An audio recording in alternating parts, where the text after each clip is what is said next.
একদিন বিরতি দিয়ে আজ মাঠে ফিরছে বাংলাদেশ প্রিমিয়ার লিগ ক্রিকেট। চট্টগ্রামে জহুর আহমেদ চৌধুরী স্টেডিয়ামে দিনের প্রথম ম্যাচে মুখোমুখি হবে চিটাগং কিংস ও ঢাকা ক্যাপিটালস। ৮ ম্যাচে ৫ জয়, তালিকার ২-এ অবস্থান করছে চিটাগং। ঘরের মাঠে নিজেদের শেষ ম্যাচেও জয়ের ছন্দ ধরে রেখে নিজেদের অবস্থান অক্ষুণ্ণ রাখতে চায় মিঠুনের বাহিনী। আর তালিকার সাথে থাকা ঢাকা পয়েন্ট তালিকায় এগিয়ে যেতে এই ম্যাচে জয়ের বিকল্প ভাবছে না।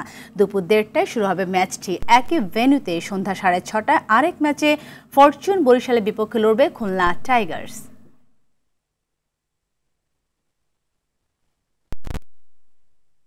দর্শক, বিপিএল এর সর্বশেষ খবর জানবো চট্টগ্রামে জহুর আহমেদ চৌধুরী স্টেডিয়ামে থাকা আমাদের সহকর্মী রাফি আমিনের কাছ থেকে।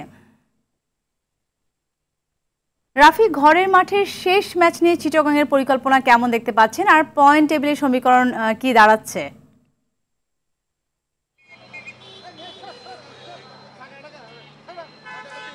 ধন্যবাদ সাথী। প্রথমে একটু বলে নেই সাগরিকার আজকে স্টেডিয়াম এলাকার যে অবস্থাটা ছিল, যেহেতু ঘরের মাঠের দলের প্রথম ম্যাচ অর্থাৎ দিনের প্রথম ম্যাচটাই কিন্তু চিটাগং কিংস নামবে ঢাকা ক্যাপিটালসের বিপক্ষে, তাই আজকে কিন্তু দর্শকের উপচে পড়া ভিড়। আমরা সকাল থেকে দেখেছি টিকিট ক্রয়ের ক্ষেত্রে দর্শকদের যে লম্বা লাইন, এটা কিন্তু আসলে একদম নজর কাড়ে, বিপিএল এর উৎসবকে প্রমাণ করে। আর যেমনটা বলছিলেন আসলে লক্ষ্যর কথা, চিটাগং কিংসের লক্ষ্যটা কিন্তু একদম স্পষ্ট। তারা সেরা চারে থাকার জন্য যে লড়াইটা সেটা আমরা দেখেছি, তবে তার থেকেও যে নজরটা আসছে ফরচুন বরিশালের সাথে তাদের লড়াইটা চলছে দ্বিতীয় স্থানে টিকে থাকার। সেক্ষেত্রে কিন্তু আমরা বারবার দেখছি যে চিটাগং কিংস কিন্তু লাস্ট ম্যাচেও দুর্বার রাজশাহীর বিপক্ষে ১১১ রানের দারুণ একটা জয় পেয়েছে, এবং আজকে ম্যাচটাও কিন্তু তারা জয় দিয়ে শেষ করে কিন্তু চিটাগং পর্বটা শেষ করতে চায়।